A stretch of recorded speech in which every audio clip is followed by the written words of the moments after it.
Okay, everybody, let's get started so we can get you out of here on time. So, this meeting is super, super important, and I need everyone to pay very close attention because everything we talk about in this meeting is going to be really important for tonight. So I want to make sure you know what you're walking into, what you're signing, all the things. And we're going to have lots of time for questions. So originally we had planned to pass these out beforehand, and I don't think people are sitting in order, and I don't want this to take longer than it needs to. So normally you would have initialed this agreement that basically says that you're going to pay attention during this meeting. If you don't understand something in the meeting, you can come ask, either after or when we do the question time. Please do not think that you can't ask a question. Any question that you have is a valid one, so please ask. And then some of the other things on here are things that you'll read this, but these are things that we'll kind of talk about as we go on. So I won't read them all to you because you all are adults and can read. Love that, you're in college. So we're going to talk through some things. So this is your final selection meeting. This is the last one. Yay. I know, so exciting. So the even more exciting part is if you're in this room right now, or if you didn't see me in your room this morning, then you are guaranteed a bid tomorrow. I know, awesome, right? So the caveat with that is that you're guaranteed a bid tomorrow if you maximize your options tonight. So we're going to talk all about that, what that means. Hopefully by the time you leave here, you know exactly what we're talking about, okay? So the last group did not pay attention. There were people on their phones. There were people being kind of rude. We're not going to do that as a group. Y'all are Sooner, right? Sooner group is the best group. So yeah, ladies, yeah. So let's be kind, let's pay attention, and I will keep this short and sweet. But these are things that are just really important. So we're going to talk about some big things. There are two numbers you need to know with recruitment. The first is quota, the second is total. We're going to talk about quota first. So quota deals with formal recruitment. So when you come to your meeting tonight, this meeting's a little bit different. So you'll go to your parties later, and then you'll come back to this room to sign your binding agreement. We were not going to have everyone together like this, so we do our meeting to kind of talk about what the binding agreement is before you go to your parties. So that's why we're meeting right now. So when you come to sign your binding agreement, by the end of the night, by like 12:30 in the morning, we're going to get all of those binding agreements. We'll get the total number of them, and then we'll divide that evenly among the chapters, and that is total. I already said it wrong. That is quota. Sorry. Okay, that's quota, what's on the screen. So quota is just the number of those binding agreements. We'll talk about the name later. The total number of those binding agreements divided evenly among the chapters. That is quota. So that has to do with you all in this room. So that's what quota is. It's pretty simple. Sometimes chapters can have quota additions because we guarantee bids, like I talked about. So we'll kind of talk about what that is. We'll have some examples later. It's easier to see with the example than me telling you. So we'll cover that when we get to it. So that's what quota is. If a chapter does not meet quota, meaning when we do all the matching tonight, if quota is set at 80 and a chapter matches to 75 based on your preferences, then they are able to snap bid up to quota. So they're able to snap it up to quota, which means, if they didn't hit that number, they can extend 5 more bids. Snap bidding is super rare. I think a lot of times people think it's like a second alternative if you don't get matched. That's not always the case. Some years every chapter makes quota and there are no snap bids. Some years there are 5, some years there's 10. It really just depends on the year. And we won't know what the number of snap bids are until really, really early in the morning. So that's what a snap bid is. Basically, when snap bids happen, chapters can call you and extend a bid to you over the phone. So you're only eligible for a snap bid if you, a couple things. Really, the end is that you're eligible if you aren't matched after tonight. So that means you either withdrew, you ISP'd and weren't matched, which we'll talk about ISP later. Really, those are the only 2 things. Or if you were released. So those are the three ways that you are eligible for a snap bid, is if you aren't matched tomorrow. Okay? So that's what a snap bid is. The other number to know with recruitment is total. So total has nothing to do with this process at all. Total is the total number of people in a chapter. And it's basically we get the total number of people, the chapter president turns in a roster, we find the median chapter size on our campus, and then chapters are able to recruit up to that number. So after formal recruitment last semester, we set total at 297. That was the median chapter size. Because we use median and because we have 11 chapters on our campus, there will always be 5 chapters that are eligible for COB. The kicker with COB is that just because a chapter is eligible, it doesn't mean that they have to participate. It's up to them. Everything chapters do with membership is totally up to them. So you're eligible for COB if you're not matched. Same thing with snap bidding. Snap bidding and COB are really different. Snap bidding is up to quota and before 2 p.m. on bid day. COB is anything after 2 p.m. on bid day and has to do with the total number of people in a chapter. So it doesn't really have anything to do with this formal recruitment process. And chapters can be under that number for a million reasons. Maybe they had a bunch of seniors graduate early. Maybe they had people go to the health science center. I know life happens. Sometimes people transfer, that kind of stuff. So it has nothing to do with recruitment. Yes, so how COB works, like I said, not every chapter will get to participate in COB. So only chapters that are under campus total get to participate in COB. And COB happens after 2 p.m. on bid day. So COB is normal life stuff. Like they'll call you and be like, hey, you want to go to coffee? And then they might offer you a bid while you're at coffee. Like it's very chill. There's no yelling at you when you come in the door. It's real life. So COB is kind of nice for those that are like, maybe this process was just not right for them, or maybe it was a lot. But I did get questions in the last group about statistics with COB, so I wanted to make sure I had the right numbers for you all. If I could, my hands would work. So in the fall of 2018, we had 66 women join our community through COB. And we had 5 chapters that were eligible. 4 of the 5 chapters participated. So the thing with COB is you don't have to sign up. There's no sign up like there is for formal. So, you know, if you meet a friend in class and she's in a chapter, she can invite you over and that chapter could extend you a bid that way. You don't have to sign up for it. So if your parents are asking about, you know, statistics and how many people have signed up, there's no sign up. If you're not matched through the formal recruitment process, then we give chapters the unmatched contact list. If a chapter calls you and you don't want to do COB, you just say, hey, I'm not interested, thanks, and then they won't call you again. So it's pretty easy that way. Are there any questions about COB at the moment? Okay, we'll have more time for questions at the end. So that's a little bit about COB. The next part is something that I am required to read by our national organization. So it's not super long, but this is really important, so make sure you pay attention. Tonight you're going to sign something called the MRABA, the Membership Recruitment Acceptance Binding Agreement. The key word here is binding.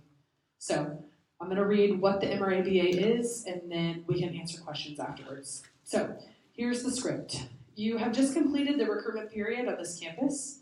You now have the opportunity to make a decision that will broaden your collegiate and alumni experience and introduce you to a worldwide network of friends. At this time, you will be completing and signing the Membership Recruitment Acceptance Binding Agreement, or MRABA, needed to receive an invitation of membership, a bid, from a Panhellenic sorority on this campus. So not at this time, but after your party is when you'll sign this. So please carefully consider the following points as you complete the MRABA. This agreement is binding until the next primary recruitment period on this campus, which for us is fall of 2020.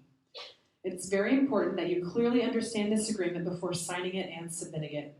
I'm here to explain the MRABA and the steps for submitting the agreement. I cannot assist you in the sorority selection. If you need more time or advice, you can come ask myself or any of the other advisors in the room. So, number 1, you'll complete the top section of the MRABA with your contact info. The next, you will submit one of the following options. So you can choose to withdraw from recruitment at this time, meaning you won't join a sorority now, but you will be eligible for COB opportunities in the future. So there'll be a little box on the MRABA that says you can withdraw at this time. So if you're still on the fence, you can still go to your parties tonight and then withdraw after, and you'll still be eligible for COB. Or you can choose to sign the agreement and submit your sorority selection or selections for a bid. So next, you'll initial next to the statements that indicate that 1, you're willing to accept a bid from any sorority you list on the agreement. 2, that you will list the sororities in order of your preference for receiving a bid, putting your first choice first. 3, you do not have to list in rank order all the sororities that are your remaining choices if you are certain you will not accept a bid from them and you don't see yourself as a member of that sorority. You may choose to limit your choices. So we have to go to all of the parties that we're invited to, but we don't have to rank all of our choices. So we'll talk a little bit about that. And then 4, you understand that if you limit your choices, you might not receive a bid through this recruitment process. So you'll indicate that you understand each of the following statements by initialing them on your form. After you submit the form, you can't change your sorority selection or ranking. This includes adding, deleting, or reordering your choices. If you don't receive a bid from any of the chapters you have listed, you are eligible to join through COB if there is an opportunity, and not all sororities will have available spaces or participate in COB. If you do receive a bid from the sorority you listed and you choose not to accept it, you are not eligible to join a sorority on this campus until the start of the next primary recruitment period, fall 2020. You will not be eligible to participate in COB if this opportunity is available. So when you get your paper later, you will rank the order of sororities whose preference event you attended and that you are willing to join. You'll only list the sororities for which you're going to accept a bid. You have the right to limit your options and not list a sorority from which you would not accept a bid, and then you'll sign and date at the bottom. By signing the MRABA, you agree to accept a bid from any of the sororities you listed in rank order if matched, and you agree that you will be bound to the bid until the next primary recruitment period on this campus. Clicking submit on the electronic version is kind of the same thing, so you'll do that as well. And this is the last part. By signing this agreement, you affirm that you've never been initiated into an NPC sorority. If through this process you choose to become an initiated member, you understand that you will become ineligible to join any other NPC member organization in the future, regardless of any circumstances. This is from the NPC Unanimous Agreement number 3, the Panhellenic Compact. All 26 NPC member organizations uphold that a woman who is or who has ever been initiated a member of an existing NPC sorority shall not be eligible for membership in another NPC sorority. If you have questions or need further support regarding your selection, please ask questions of the fraternity sorority advisor. This form is a binding agreement and cannot be changed once submitted. So, I know that's a lot. So that's the script that our national organization asks every FSA or fraternity sorority advisor to read. And it kind of outlines what you're going to see on your paper tonight. So everything that I just read, you'll be able to read it on your paper. And before you sign it, you have to go through a couple of checkpoints. So after your last party, you'll come in here. If you have one party and then you're done, right after that last party, you'll come in here. We'll give you a blank MRABA. You'll fill it out. You can either click withdraw or you can follow through with signing it. And then before you leave, we'll kind of make sure you feel good about your options. So if you have one chapter listed, you'll come up to a staff member like Hunter or Emily or myself. There'll only be full-time or grad assistant staffs in here. There won't be any students in the room. So you'll come in here, and if there's one chapter listed on your form, you'll hand your form to one of us, and we'll look, and if it has one chapter, we'll say, how many parties did you attend tonight? And if you say one, we're going to give you a big hug because you'll be at that chapter on bid day. Okay, exciting, I know. Woo! If you have one listed and we ask you how many parties you went to and you say 2, we're going to say, this does not guarantee a bid to membership to this chapter tomorrow. So we just are double, triple checking that you know what you're signing because we don't want anybody signing something that they don't mean. And then the other option I said is you can withdraw. So no one's going to judge you for what you choose, but those are kind of the options for the MRABA tonight. Yes, so the only other instance that I think is important to talk about is something that's called intentional single preference, or ISP. You might have heard this called suicide bid before. We're not going to call it that for very obvious reasons, right? Sorority is not life and death. It's not something to joke about. So we don't say suicide bid. We don't do that. We say intentional single preference, or ISP. We want to be inclusive in our language. So basically, ISP is the only time tonight that you're not guaranteed a bid. So for some people, that's the right decision, and that's okay, and some people it's not. But I really encourage you to be sure that what you're signing is what you want, and then, be secure in whatever that decision is. So that's a little bit about what ISP is. Is the next one the bid matching? Okay, so we found this helpful with the last group to visualize kind of how this works and give you some examples of things that you might be confused about. So every other night of recruitment, the chapters have been submitting an invitation list to our office. And the invitation list hasn't been ordered or ranked. It's just, here's the list of people we want to invite back. And we say, cool, thanks. And we look at your preferences and we match it up. And that's how the invitation lists have worked every night. Tonight is really different. So like I said, you're guaranteed a bid if you're in this room, if you maximize. So chapters aren't releasing anybody tonight. They're ranking women, 1 through however many people were at their chapter house that night, tonight. So they're ranking everyone, and then when we set quota, when we count those number of white cards that you're going to sign tonight, when we count those number of MRBAs and we divide them evenly among the chapters, when we set quota, that's the line on that list. So we'll talk through some of these examples so you can kind of see what we're talking about. So Jane's a good example on here. Jane is number 1 on both chapters list. These chapters love Jane. They want her to be a sister. Go off, Jane. So she's up here. She ranked Alpha first and Beta second. Where's Jane going to end up? Alpha. Why? She preferenced them first. Cool. So she's above that quota line. That's a match. We'll look at Visha next. Visha's a good example. So Visha is number 3 on Alpha's list. Quota is set at 3. She's number 3 on Alpha's list, number 2 on Beta's, and she preferenced Alpha first, Beta second. Where do we think Visha is going to end up? Alpha. Why? She preferenced it, and she's above the quota line. Cool. So as you can see, the numbers, as long as you're above that quota line, the number on that list that you are doesn't really matter. Everyone is so concerned about what number they are. That's something you're never going to know, and that's okay. We're not going to stress about things we can't control. So as long as you're above the quota line and you preference that chapter, that's a match. Let's look at Elizabeth. So if it stands exactly as it is on the slide right now, Elizabeth is below the quota line on both chapters. She did not. Whoa. Whoa. Was that me? Oh, that's scary. Sorry. So Elizabeth, yikes. Elizabeth didn't match with either chapter. She's below the quota line on both. But Elizabeth maximized her options. She went to 2 chapters. She preferenced both. She preferenced Alpha first, Beta second. So even though Elizabeth didn't match, she's guaranteed a bid, right? Because she maximized her options. So at the end of everything, I get an unmatched list of PNMs through this system that we use called ICS.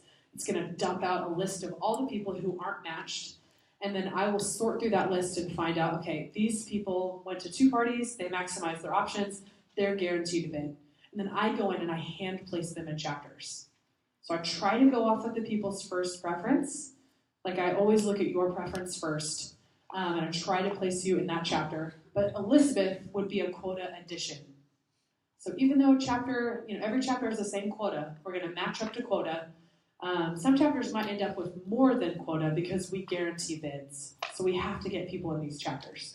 So that's what a quota addition is. Yes, so that's kind of a good example for that. Another good example is Sarah on this list. Sarah's a good one. So Sarah preferenced Beta first, Alpha second. She's number 2 on Alpha's list, so she's above the quota line. But she's number 5 on her first preference on Beta's list. So the interesting thing about the quota line is that it can start to move. So Jane matched with Alpha, we know that. So now the quota line moves below Elizabeth because she's now moved off that list. Visha matched with Alpha, the quota line moves down again to account for that. So now Sarah is above the quota line for Beta, her first preference. So Sarah can end up in Beta. Does that make sense? Yeah? So, something that's good to know. something that's good to know is visualizing this is kind of difficult because computers can read things differently than humans can. So the computer reads all the matches first, all the way across the board. And then the quota lines kind of start moving around to account for all those matches and changes. So we think it's cool for you to kind of see how it works, but yeah, so that's kind of how the bid matching works tonight. But again, I really encourage you not to stress too much about the numbers piece. You're never going to know what number on the list you are, and that's okay. Like, we can't control that. We're not going to let that dictate our time. It's going to be awesome. So that's where we're at. What questions do we have? And I'm going to preface this. If there are questions, we're not going to judge people in this room for questions, okay? The last group was audibly groaning at questions, and we're not going to do that to our friends in the room. We're not going to be rude like that. So if you have a question, please raise your hand. We have time for a few. This meeting has 9 more minutes. And if your question doesn't get answered, then come find me after. I'll stay and we can answer any questions you have. So Emily's going to run a mic around so we can talk in the mic and we can hear you. Do the sororities know the quota line? They know after all the matching happens. So we do the matching and then they know what the quota line is and if they hit it. But they don't know before they start making their selections. Does that answer your question? Sweet. Emily's the best.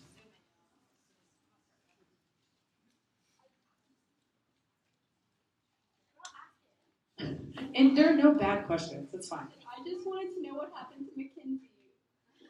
Oh, what happened to Mackenzie? So we don't really know what happened to Mackenzie. She's off in her own world. No. So Mackenzie's below the quota line on Alpha's list. We don't really know where she falls on Beta's list, but we know that she didn't match because she's not above the quota line. So it's possible. I mean, Mackenzie did maximize her options, right? She preferenced Alpha than Beta, so Mackenzie will be a quota addition most likely, but because she maximized. So that's probably what happened to Mackenzie. We kind of left her off. Sorry to any Mackenzies. This is not personal. I just wanted to know, do the guys have to go through like the same gender equality training that we did? That is a great question. It's not the same, but it's pretty close. Do you want to talk about that? We've got the IFC advisor in the room, so we'll let him speak his truth. We're down to Smash Patriarchy too. I'm with y'all. So, so, yes and no, right? I say no because there's an extra piece that they're going to do. So today, we actually have chapters. About this much progress, y'all. About that much progress. We're going to get there one day. So today, it's not everybody in the chapter, but every in-house member of a chapter is doing the Training with Bliss. One literally starts in like 20 minutes with one of our chapters. They're going to go sit in Dale Hall, and she's going to do what y'all did on steroids and talk about like how to be active bystanders and how to like hold your brother accountable, right? And then in the spring, when y'all are doing your thing, they're doing the identical thing, but tailored to them, right? It's going to be a little bit different when we're presenting to fraternity members. So great question. Hold those boys accountable, even like within yourselves.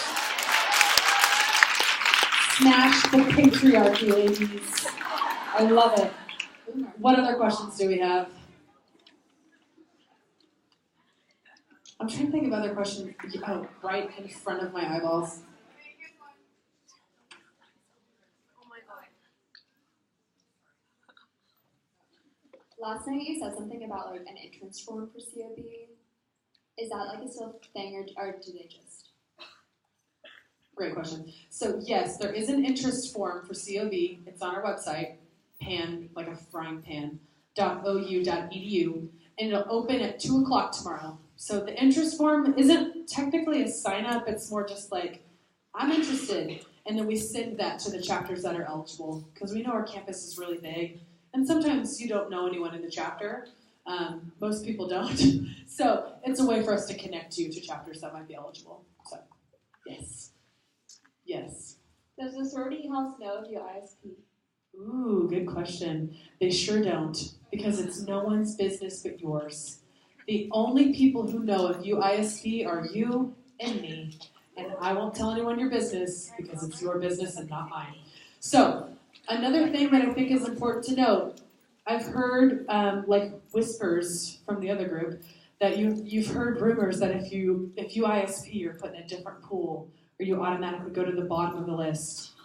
That is a myth that we want to debunk. That is not true. So myth busted. If you ISP, you're just on the same list as everybody else, and if you match, then you match, and if you don't, then you don't. So that's the only time we're not able to place you in a chapter as a quota addition. So that's the only time you're not guaranteed to get tomorrow. Any other questions? There are no dumb questions, I promise. Okay, well, hey, if you guys have questions, come up here after. But after your last party, we'll see you back here at Gym Court to do your MRMBA forum.